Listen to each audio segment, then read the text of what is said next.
साधंगदम्बा।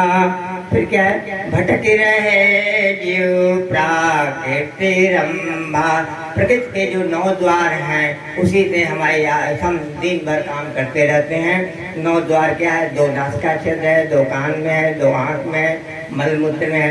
ये जो 9 द्वार है, 9 द्वारा संसार का, इसे जो है ईश्वर प्राप्ति नहीं होगी।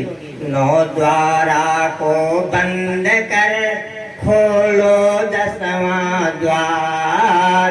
एकादश खिड़की खुली अग्र पुरुष दरबार।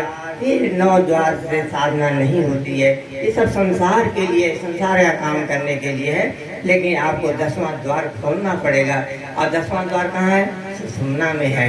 उसी को सद्गुरु ने कहा, पिंगला पिंगला सुषुम्न नारी, गंगा जमुना सरस्वती सुखकारी। 3 संधि जहाँ संगम भयऊं, त्रिवेणी जल निर्मल बहऊं। विमल प्रकाश, ईश्वर की विमल प्रकाश, विमल वहाँ पर जो है जहाँ तीनों मिल जाए वहाँ पर ईश्वर का विमल, ईश्वर बहुत दूर है लेकिन वहाँ पर विमल प्रकाश आता है। विमल प्रकाश अमी जल धारा, शीतल शांति भंवर गुंजारा। यही पर आपको स्नान करना है।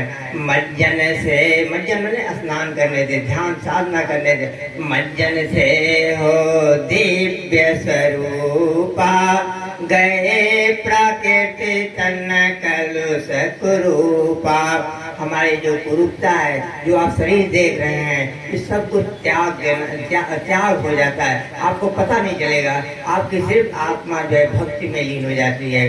तो उसका इसमें भाव आया है। तो मैं बताऊं सुषुम्ना द्वार कैसा है, तो उसके बारे में सद्गुरु ने लिखा है कि जैसे गुहा होता है, गुहा मैंने जैसे आपने पर्वत में कोई गुफा में बैठ कर साधना करता है तो द्वार निकलने का एक ही होता है ना। गुहा अन्य जैसे द्वार से निकलने का, वैसे सुषुम्ना द्वार है, चढ़त चढ़त चढ़ जा जैसे कि मतलब गुफा में एक ही द्वार होता है, वैसे ही हमारी सुषुम्ना का द्वार है। इसमें हम जब प्राण रोहण करते हैं, अपना प्राण जो निंगला पिंगला से ले रहे हैं, छोड़ रहे हैं, ये बंद हो जाती है। आपको सुनने में ऐसा लगता होगा ये बंद हो जाएगा तो हमारी लाइफ कैसे सिक्योर होगी। जी बिल्कुल सेफ रहती है। यानी आप सुनिए, जो श्वास आप ले रहे हैं इतना अमूल्य है कि श्वास एक अमूल्य है, सार्वभजन में लात सुभागम आइए। हमें जानना होगा कि एक ईश्वर सत्ता है, इसके बाद जो है जो कि संपूर्ण ब्रह्मांड में ईश्वर जो है व्याप्त है। ईश्वर की असीम कृपा से जब सृष्टि का संचालन करना होता है, ईश्वर की इच्छा शक्ति से, ईश्वर को कहते हैं परब्रह्म, और परब्रह्म की इच्छा शक्ति से ब्रह्म प्रकट होता है। ब्रह्मा नहीं, ब्रह्म। और जो ब्रह्म प्रकट होते हैं, यही ब्रह्म जो है एक पाद सृष्टि में प्रकट होते हैं। ईश्वर के 4 भाग हैं। 3 भाग में ईश्वर स्वयं विराजमान है, यहाँ की मुक्त आत्माएं हैं।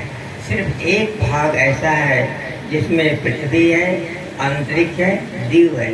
इसीलिए कहा गया है 3 लोक के बाहर, 3 लोक के बाहर, 3 लोक के बाहर शून्य और सठ के पार। शून्य कहते हैं 6 प्रकार के शून्य होते हैं, अर्ध शून्य, ऊर्ध्व शून्य, मध्य शून्य, सर्व शून्य, महाशून्य और अर्ध शून्य। तो सदगुरु ने लिखा स्वरवेद में कि 3 लोक के बाहर शून्य 68 के पार, कहाँ सदाव देव सदाव, वहाँ पर जाकर के अपना घर है। अपना घर का मतलब यह है कि जो ईश्वर है वो हमारा जहाँ पर है, ईश्वर तो कण कण में है, लेकिन पूर्ण रूपेण अगर आपको ईश्वर को पाना है, आपको ऐसी एक युक्ति है जिसके द्वारा आप वहाँ गमन करके वहाँ पर आप पहुँच सकते हैं, ईश्वर को प्राप्त कर सकते हैं। जो वस्तु जहाँ होगी वो वहीं प्राप्त होगी। अगर आज ईश्वर यहाँ होता, पृथ्वी पर होता, अंतरिक्ष में होता, दिल में होता, आज विज्ञान जो है पकड़ कर ला कर आपको दिखा देता, मगर वो ईश्वर है कहाँ? वो है 3 लोक के बाहर। तो हमें ऐसी युक्ति चाहिए जिससे हम 3 लोक के बाहर जाकर पहुंच सकें और वहाँ ईश्वर का दर्शन होता है।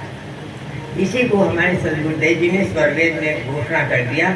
आज तक किसी ने नहीं किया, लेकिन सदगुरु ने घोषणा किया कि अद्भुत मार्ग योग विहंगम मैं तुमको बतलाऊंगा, यदि विधिवत तुम साधन करी हो अमर लोक पहुँचाऊंगा। अमर लोक मतलब वहाँ पर मृत्यु नहीं है, वहाँ पर जो है उसको, इसीलिए उसको कहा गया अमर लोक। तो हमें ऐसी युक्ति चाहिए। तो यजुर्वेद एक सबसे पुराना हमारा जो ग्रंथ है वो है वेद।